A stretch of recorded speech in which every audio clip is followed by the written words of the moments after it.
Hello and welcome along to the latest installment of the Forza Italian Football Podcast.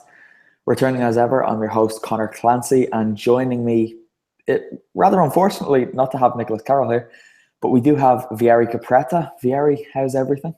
Ciao everybody. Yeah, not too bad and good to be back. And also joining us again, Vito Doria. You're putting together a good run of appearances on the pod now. Yeah, well, I'm starting to get used to this new format. So I actually really like doing the live broadcasts on YouTube and to talk about culture. It's real great fun. Unfortunately, there'll be a few bad things we'll have to talk about later, but otherwise, most of the things sound pretty good. Yeah, we'll come to those bad things later on, Vito, but hopefully there will be enough positives to get us through the next half hour or so. But I guess the only place to start really is with Juventus. They beat Crotone 3-0 at the weekend and clinched their sixth straight Scudetto title and 33rd in all. Yes, 33rd. Vieri, is this current Juventus team the best Italian club side that's ever been seen? Well, if you look at the stats, yes. Yes. I mean, Juventus, their Twitter account put up a number of all their best stats, and they have the record of every sort of record, from not conceding goals to maximum amount of victories, record of points 102 under Conte, best defense in every single Scudetto season, so in the past six. So the team that conceded the least. They lost 0 games in the 2011-2012 season. So yeah, if you look at the numbers, but I think I wouldn't say so for one reason. It's a matter of opponents as well. And apart from the first season under Conte, when they fought the Scudetto title race with Milan until the very last day, Juve pretty much won this every single season straight away. They've always been the favorites. They've always been in control. They've always been ahead. And it enables them to put enough points in between them and the teams behind them, like it happened this year. Now, they only won it now, but they could have won it, a month ago. And that just shows how poor Serie A has been in the past decade or so. And there's obviously been a decline in money and investments in the whole system. And when a team like Juventus, a club like Juventus that works so well, finds such easy and such an easy league to play in and win, then it kind of dubs down at what they've been doing as well. So I wouldn't say they're the best team in history, because there's other teams in the past that have done better. And bear in mind, I think not having won the Champions League yet is something that weighs in my personal opinion. But if I look at AC Milan at the beginning of the 90s, or even previous Juventus sides that had to really fight to win the title, they're not the best side. But if you look at the numbers, nothing like them in history.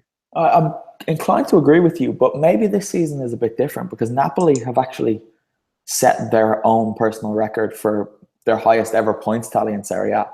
And this is a team who have won the Scudetto before. So for them to do that and still come up short, it kind of goes against that argument. But generally speaking, with the fall of the Milan sides, I mean, it's hard to argue with that. One of the comments that's come in does agree with what you say. But one thing, yourself and Dov made a video straight after the game looking at this kind of topic. And it was either you or Dov who made the point that they might be lacking in a star player like a Messi or Ronaldo. But is Gigi Buffon that player for them? Vito, I'd like to get your thoughts on this, because if anyone wants to hear Vieri's, you can go down there somewhere and find that video.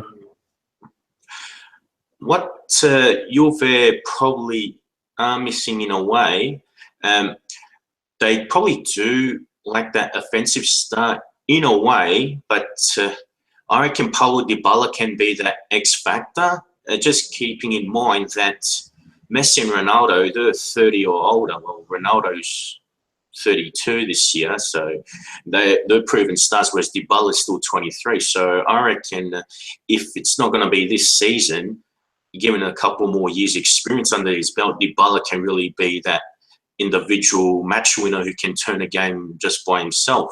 At the moment, you'd still have to go with Buffon because he's an amazing goalkeeper and he'll probably go down as the greatest of all time. So in a way, he's probably Juve's legend or all-time great in this current squad. Yeah, Dybala definitely has the potential to fulfill that. I think Pogba would have been the man to step up before, but they sold him. And I guess one of the surprises this season, for me at least, is that they've coped so well with his absence. And probably the key behind that is the arrival of Sami Khedira. I think he's been an absolutely incredible signing. He stepped in there so seamlessly. And for me, he's kind of been underappreciated. Vieri, do you think he's one of their unsung heroes this year? And if so, can you name any others? I think he's one of the unsung heroes just because he's not praised as much as others, but he's one of the key ones because he's enabled Allegri to change to that 4-2-3-1 formation that led to the Champions League final and to winning the league and the Coppa Italia and to potentially winning the treble. I think the other key player there is Mario Mandzukic.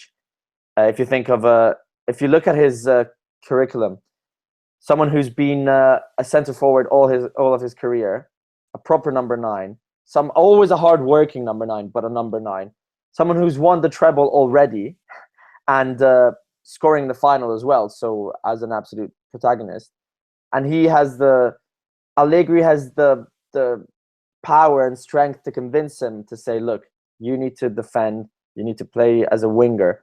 So him being humble to accept that role, I would say definitely Khedira, an unsung hero, and as well as Mario Mandzukic. And if you want to mention another one, Dani Alves, for the way he's impacted on big games in the past 2 months. After having a lot of criticism in the first half of the season, these three have been key, alongside obviously the defense, Buffon, Dybala, and Higuain, who are obvious picks. Yeah, I'm going to be doing an article basically just rating all the Juventus players and their contributions to the Scudetto win this season. That'll be up on Forza Italian Football either tomorrow or the following day. But Vito, would you tend to agree with everything Vieri has said there? Is there any other standout players that you would like to give credit to that maybe aren't getting the credit they deserve? I don't know if I would say that Juan Cuadrado is getting enough praise. I probably think that, to be honest, I don't think he's overly praised enough too, because he might not be a prolific goal scorer, but his pace on the right wing is absolutely devastating, and he does provide a bit of an X factor as well on the right wing. So I think he makes a pretty valuable contribution. The only thing is that with Dani Alves having, a good finish near the end of his career, because he's 34 and he's doing well. I think he scored those sublime volleys, and even at his age, to cover ground like he does, I think that's probably taken a bit of limelight off Cuadrado. I agree with Cuadrado being a fantastic player. I've always been in love with him since his time at Fiorentina already, and he's changed a bit since. He dribbles less and is a lot more disciplined, but that shows as well. He's been able to have that mentality to work more for the team and less for himself, and helping out again Allegri in turning that solid 3-5-2 formation into the current system that's led them to the Champions League final. So yeah, good shout on Cuadrado. All right, guys, I think that's enough Juve. Something I forgot to mention at the top was that we do have a little competition going called the Big Bad Joe giveaway. You might have seen it on Twitter. We've been plugging it the last couple of days. Basically, we'll go into that a little bit more later on, but there's some prizes that you guys could win that are definitely worth listening out for. So we're going to move on to AC Milan now. They beat Bologna 3-0 at the San Siro. And it means they're back in Europe, albeit the Europa League and not quite where they would like to be. But Vito, do you think the fact that they are now trying to compete in Europe as well as in Serie A, does this just mean that it's going to hold them back in Serie A again next year and we can expect another underwhelming season?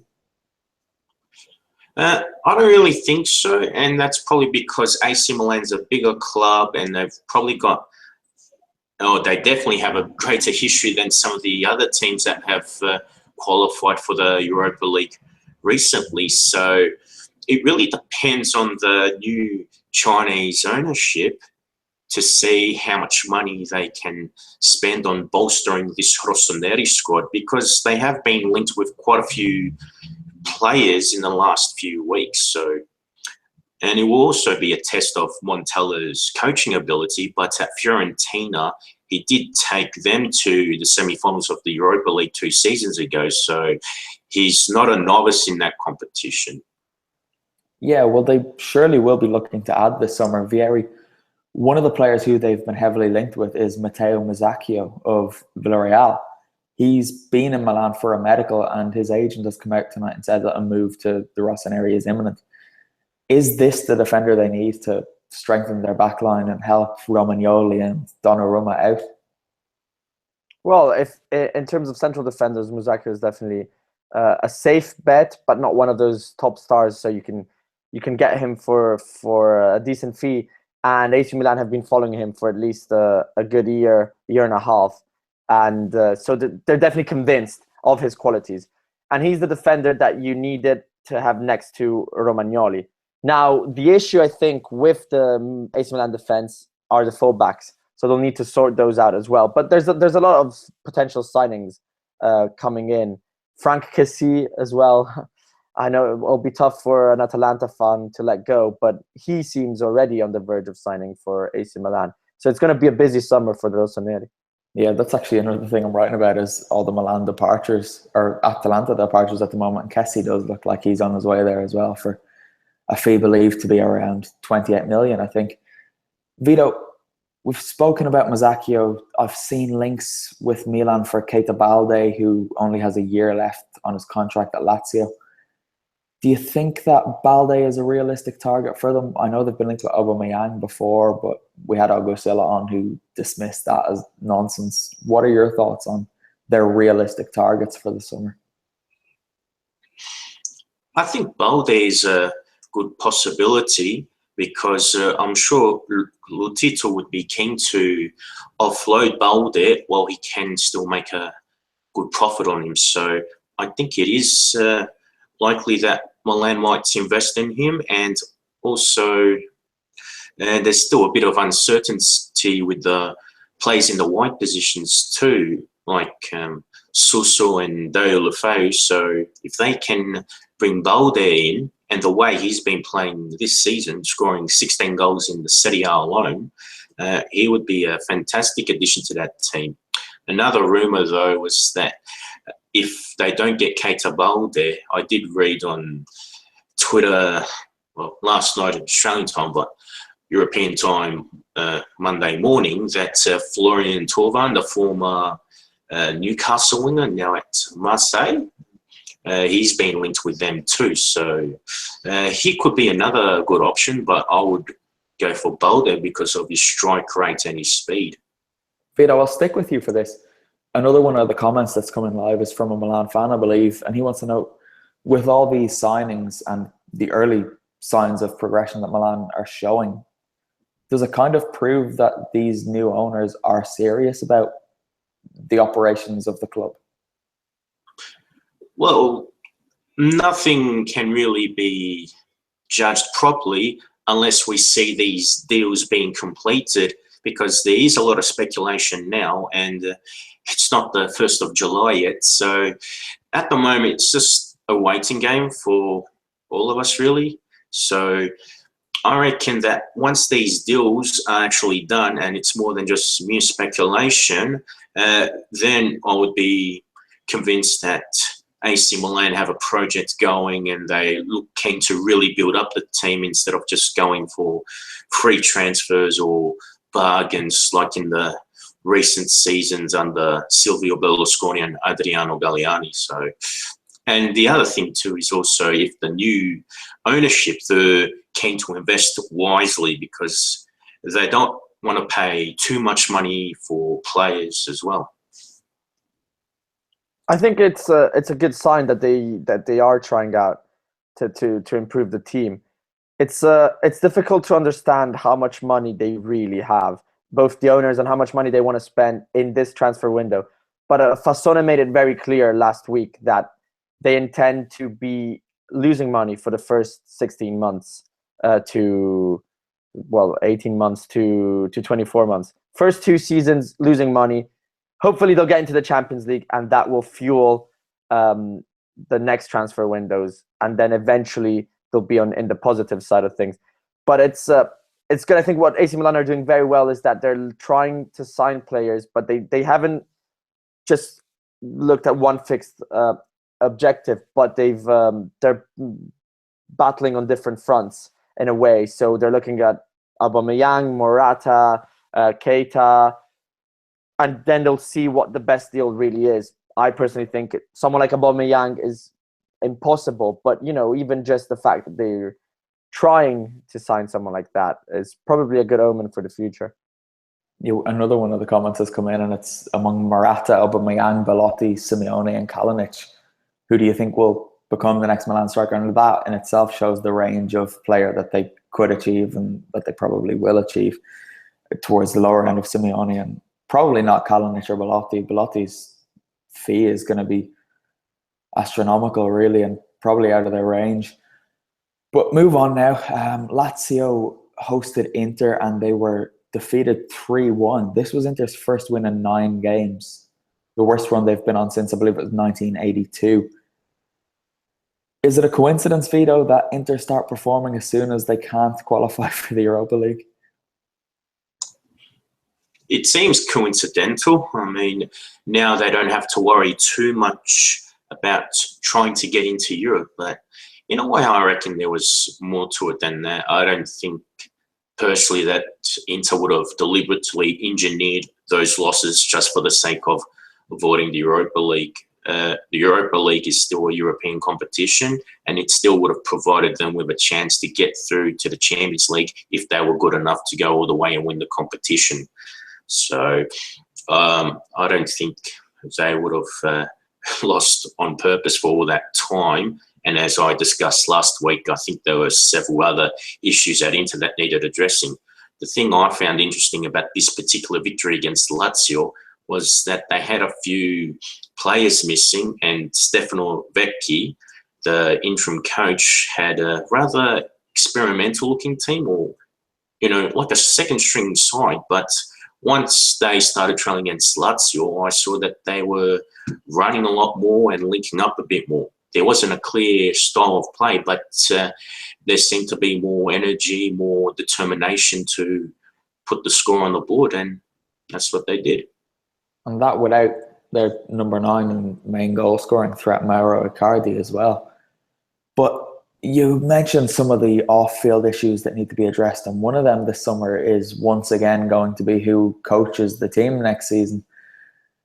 Simeone was kind of their very public target for a couple of years now. He says he's not going to leave Atleti. Antonio Conte is another who they're prioritising. You'd have to think that's unlikely.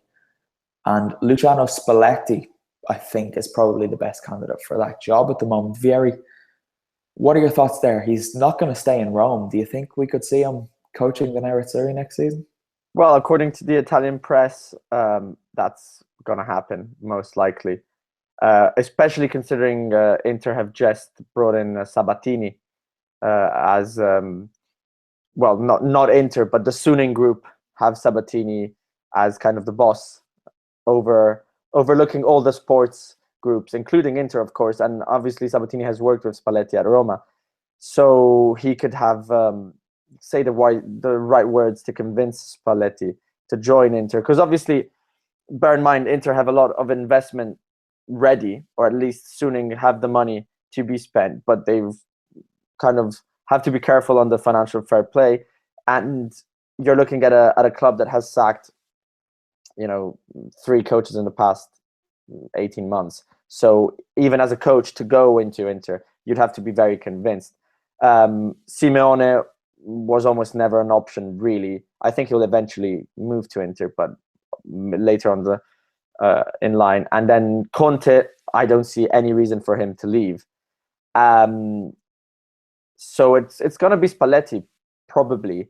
And it's a great choice because you have a manager who knows Serie A already, who's got a great CV in Serie A, and all he really wants to do is just win. He hasn't managed at Roma, but he wants to win just as much as Inter want to win. So I think he's a very good choice. I would like to see Inter hire Spalletti as well.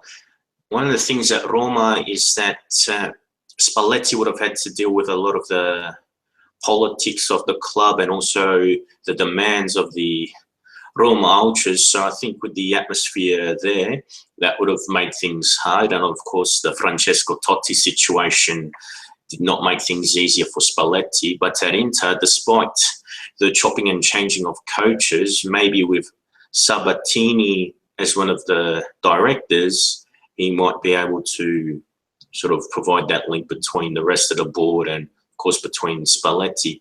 And knowing the past together, perhaps Spalletti would be able to understand what Sabatini wants to do in the transfer market, and Sabatini can understand what Spalletti wants in players. So I reckon that to get Spalletti, being a proven coach, someone who's coached in Serie A for years, I think he would be ideal for Inter. And what I would also like to see, and I think it could happen assuming that Spalletti does get hired, is that Spalletti would add more of a style of play, and also with the Suning group on board, I think he would have more money to spend despite the financial fair play restrictions than what he would have at Roma. So I reckon there'd be more finances to help purchase better quality players to suit his 4-2-3-1, or if he wants to change formation, I think he would have more money to work with on the transfer market than what he would have if he were to stay at Roma. Yeah, I think it would definitely be an exciting project if Spalletti was to go there and join up with Sabatini again. But how many times have we seen things at Inter that look to be exciting projects, but then they're just not given the time to actually develop and move along? On the other side of this game, Lazio, it's a bit of a capitulation for them, really, to lose to an out-of-form Inter. They've lost 3 in a row now, having lost to Fiorentina just before the Coppa Italia final, except that that's a bit of a rare case because they rested so many players. But then to lose that and then to lose in the Coppa Italia final and then to lose to Inter, it's got to be a bit disheartening. Do you think this hangover can continue on to next week when they play Crotone, Vieri? Well, I hope so, because I'm personally supporting Crotone in their battle to avoid relegation. Join the group. Yeah, why not? Why not? They deserve it more than others. But I think it might be the case because it doesn't really matter, because Lazio have had an amazing season, and these final 3 games don't really matter. I think the only defeat they really care about is the Coppa Italia final against Juventus. Once they've secured Europe, knowing it couldn't be really any better than a 5th spot. Yes, they could have caught up with Atalanta in theory, but it was never really an issue. It doesn't change much. So I think they might lose again against Crotone, but that doesn't take away anything from how good they've been this season.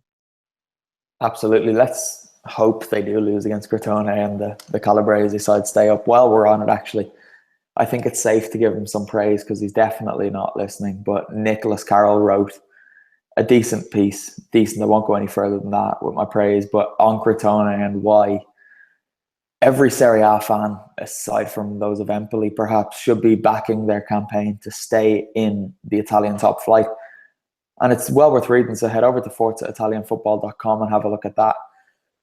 Napoli and Roma did both win and scored loads of goals again, but I think we talk enough about them. But one of the most interesting statistics to come from their wins and everything else that happened in Serie A this weekend is that it's the first time since 1949-50 that Serie A has had 5 goal scorers on more than 24 goals. Vito, is this kind of a sign, if we needed it, which we didn't, that Serie A isn't this boring defensive league and it's actually quite an exciting and entertaining one? I think it's a very good indicator. I also think it's also an indicator that now we're also seeing teams that tend to play with a a certain style of play. They're no longer the conservative teams of yesteryear. So I find that very refreshing to see. And also, I think it also shows that, they do.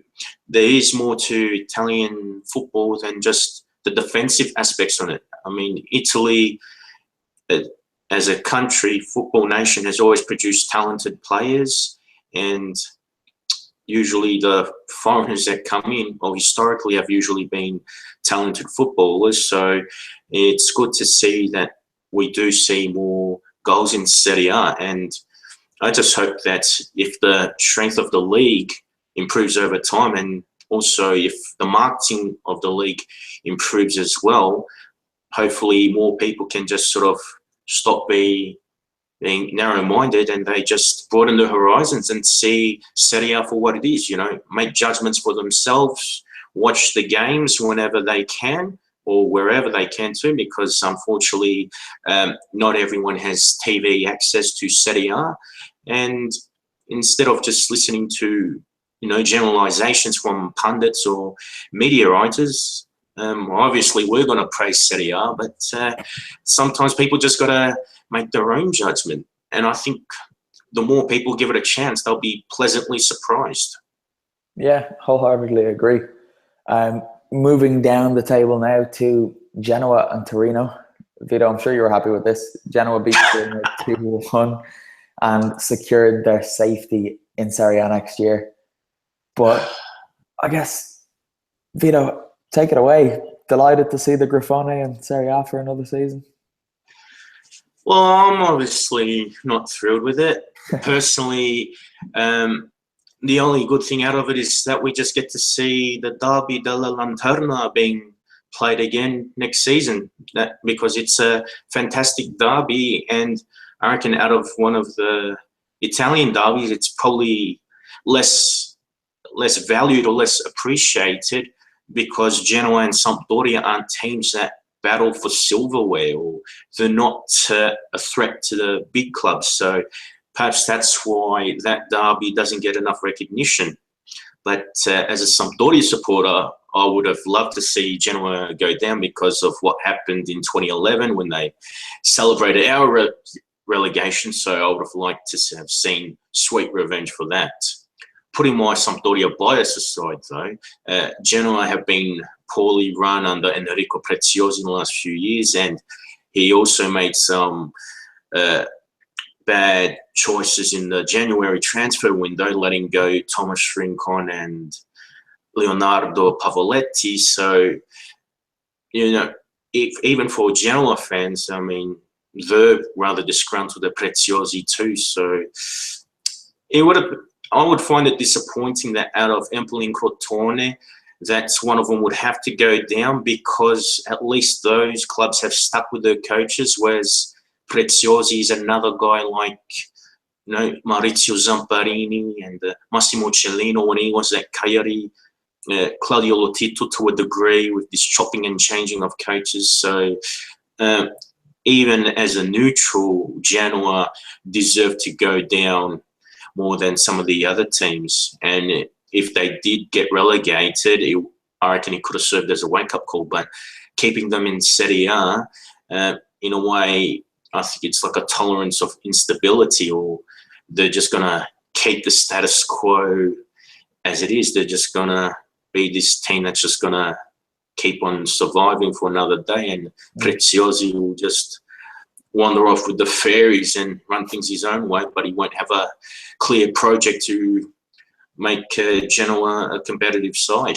Yeah, there's a real risk that Genoa could turn into the new Palermo, given that they've finally fallen into Serie B. But Vieri, it's between Empoli and Crotone to go down. Crotone, as we said, play Lazio at home, and then at the same time, Palermo will be hosting Empoli. So the fixtures are kind of kindly pointing in favour of the Tuscan side there. But do you think the Pythagoreans can pull off the improbable and stay in Serie A? I think, as I said earlier about Lazio not being in the best run of form, Crotone can win. I just find it almost impossible for Empoli not to win. And one of the reasons is, obviously, pure football reasons, which is Empoli are a better side than Palermo. Palermo have no motivation. They've already been relegated. And actually, they'd have motivation to let, not the players, obviously, but the club, to let Empoli win because of how the so-called parachute system works in Italy for clubs that are relegated. You get given some money if you're relegated. And the more, there's a pool of 60 million euros to be divided between the 3 teams that get relegated. And the team that earns the most are teams that have been 3 or more seasons in Serie A, and Palermo is one of them. So if the other 2 clubs have been in Serie A for less than that amount, then Palermo, well, in this case, Palermo earns more. So it's in their interest for Empoli to stay up and Crotone to go down, even economically. I don't know if the players will react to this on the pitch, but for the club, there's a difference of about 15 million euros that Palermo would go on earning at the end of their first Serie B season. So in a year's time. You would like to hope that wouldn't have too much of an impact on the pitch, but then again, I don't think it's really needed because Palermo were beaten 2-0 by Pescara tonight. So yeah, well, exactly. Everybody. But yeah, if we're going to move on, then Sassuolo beat Cagliari 6-2. We won't touch on this for too long. Basically, we've spoken about Fiorentina plenty. Is this Eusebio Di Francesco's final home game with the Nero Vieri? I'll stick with you.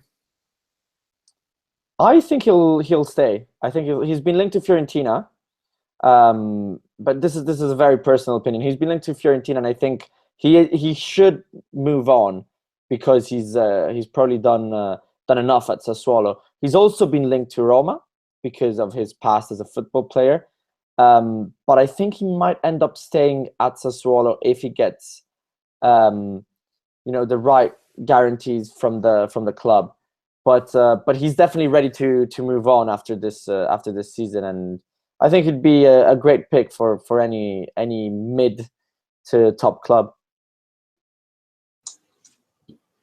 I reckon that it could be Di Francesco's last home game too, because I think you just touched upon it just before, Vieri, that he's probably served his course at Sassuolo. I mean, he's done really well at Sassuolo, and he's got them into Europe with a team with predominantly youngsters, and they have sold some of the best players in the last few years. So I think when a coach stays at a club for a certain time, his ideas, maybe they don't necessarily get stale, but just because you're listening to the same voice all the time, the players might need some change of ideas. And I reckon Di Francesco could do with a change as well. And I reckon he deserves to be at a bigger club than Sassuolo. So there are a lot of rumours circulating about who's coaching Fiorentina next season and who's coaching Roma next season.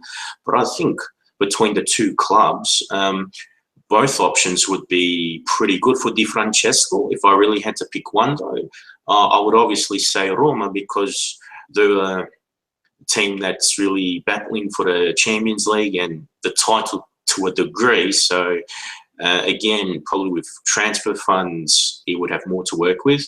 And also another thing that needs to be taken into consideration is that Roma's got an excellent youth system, and he has shown that he can work with youngsters. So I reckon Di Francesco, he could work with the bigger names at Roma and then slowly integrate a few youngsters and maybe even still keep that Giallorossi side competitive. So it's all speculative, but I think that would be an interesting path to go down.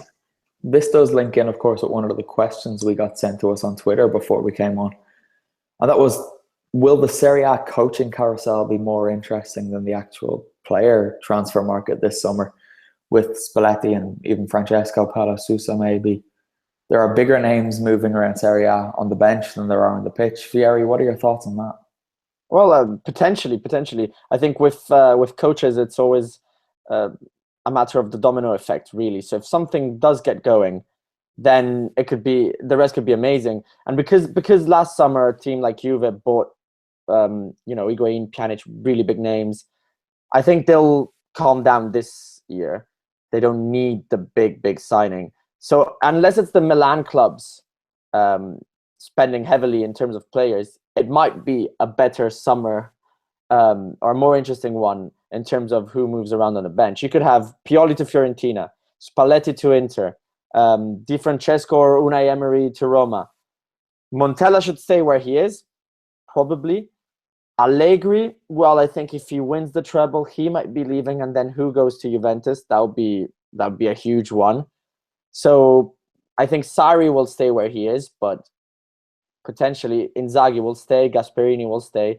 But if you have 4 or 5 medium big Serie A clubs who will be changing their managers, so well, that's exciting.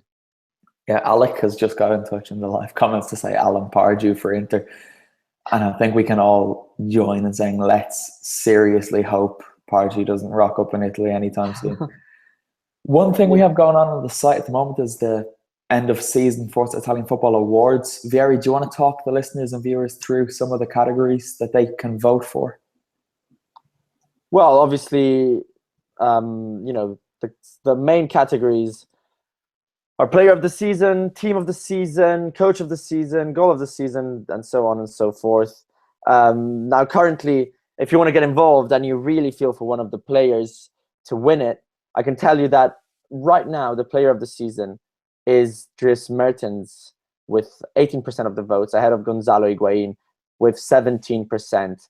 And then we've got Belotti, Gomez, Donnarumma, and all the players who have made this Serie A season as good as it's been.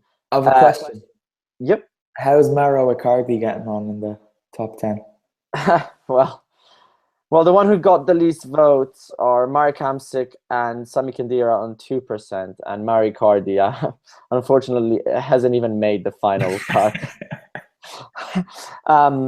But you have time until the 5th of June to vote. And the final winners will be announced ahead of our last podcast review. The coach of the season, well, it's Gianpiero Gasperini right now on 39%. But if you do think it's Allegri who should win, well, he's on 28%, so you could get in your votes for him. And just to mention another category quickly, the signing of the season, I think this is one of the most interesting categories to vote in, because it's difficult to tell very often. I mean, Patrick Schick, one of the big revelations. Vito, you'll definitely know a lot about him. He's only on 7%. But then you've got the winner at the moment. Again, you still have 2 weeks to vote your favorite. Is Dani Alves, I think, for what he's done in the past month. He's really come out. And then Gonzalo Higuain is on 23% as second. Ciro Immobile currently third on 17%. But as I said, there's plenty of time to vote, so do get your votes in. Let us know what you think in the awards, and then you'll find out all about them on the 5th of June. Yeah, okay. Vito, have you casted your votes yet? No, I still have to look into it, but after listening to Vieri, I think I might as well jump on the Patrick Schick bandwagon, simply because he's not a big name as yet, but for Sampdoria to sort of find him in the Czech Republic, and he was only on loan from Sparta Prague. He didn't play many games there, so he was at a smaller club. And to be the impact sub that he has been, I think that's not just a tribute to just good deal making, but that's fantastic scouting as well. But aside from Schick, I reckon if Dani Alves ended up winning this, he would be a worthy winner, because he arrived on a free transfer and he's still contributing to the team in his mid-30s. So I think what he's done for the Bianconeri has been fantastic. Yeah, I think my vote went to Dani Alves as well, to be honest. But we've moved on now to the time we've all been waiting for, really. This is the big Baggio giveaway, and this is one of a few exciting developments we have coming up on Forza Italian Football over the next few weeks. So to get you in the mood, we're giving away to our listeners, to our viewers, to readers, the chance to get their hands on a limited edition Roberto Baggio mug, which is also a Forza Italian Football mug. and a Roberto Baggio print courtesy of the extremely talented Barry Masterson. One lucky winner will get both prizes in the big Baggio giveaway. And in order to have a chance of winning, all you need to do is answer one simple question. And that is, who said this about Roberto Baggio? Baggio was like I've messed it up already. Baggio was like an oil well which only had a little crude oil extracted. So, to enter, like this video, subscribe to the channel, and leave your comments in the section down there. If you're listening to the podcast, just get in touch with us on Twitter and tweet your answer with the hashtag BigBaggioGiveaway. Or alternatively, you can email us, and the email address is forzaitalianfootball@snack-media.com.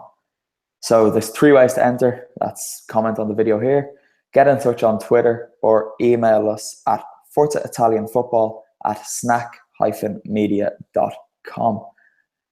So that brings us to the end just about. If you want, I can repeat that question. Vito, do you want me to repeat the question for you? No, that's all good. Thank you, Connor. I'm going to repeat it anyway, Vito. Okay, no problem. Second time's the charm. All you have to do is get in touch, as we said, on the comments down here, on Twitter, or by email, by telling us who said this about Roberto Baggio. Baggio was like an oil well which only had a little crude oil extracted. So that's it. All you need to do, simple, get in touch with us, let us know your answer, and you might get in with a chance of winning the Baggio mug and the special edition print. So that pretty much brings us to the end, guys. We do have one little thing to mention. That is, there's a Gazzetta Football Italia event on in London, and we've been given a special discount code for our listeners. That is Londra. If you want to go to the event, go over to unionchapel.org.uk, find the Gazzetta Football Italia live event, and enter the code Londra at the checkout, and you'll get 20% off. That pretty much brings us to the end of this week's podcast. Patreon shout out. Vieri, do you want to do the Patreon and YouTube roundup, please? Well, if you aren't subscribers to our YouTube channel already, well, subscribe. If you feel like you want to make a little contribution and become one of our patrons, then we're on Patreon as well, and obviously Twitter at Serie A AFFC, and on Facebook as well. Thanks for doing the housekeeping for me, because I'm a bit all over the place. Forgot to mention that the competition for the Baggio giveaway actually closes on the 28th of May, and the time of that is 11:30 p.m. Italian time. So make sure you check what time zone you're in before you start casting your votes. And for those of you who have stuck with us watching until the very end, I will read out the question for you one more time. So we've got the Big Baggio giveaway is a print and a mug with Roberto Baggio's beautiful face on it. And to enter, all you have to do is answer this question. Who said this about the great Roberto Baggio? Baggio was like an oil well, which only had a little crude oil extracted. So again, if you want to answer that question, get the comments in below. Get in touch with us on Twitter at Serie A FFC using the hashtag BigBaggioGiveaway, or email us to forzaitalianfootball@snack-media.com. Everyone who's been watching, thank you very much. Thanks for getting involved with the live comments as we've been going. We appreciate it. It's nice to get your feedback as we go. Those of you listening to the podcast, thank you as ever. And until next week, there's nothing else for me to say except ciao for now.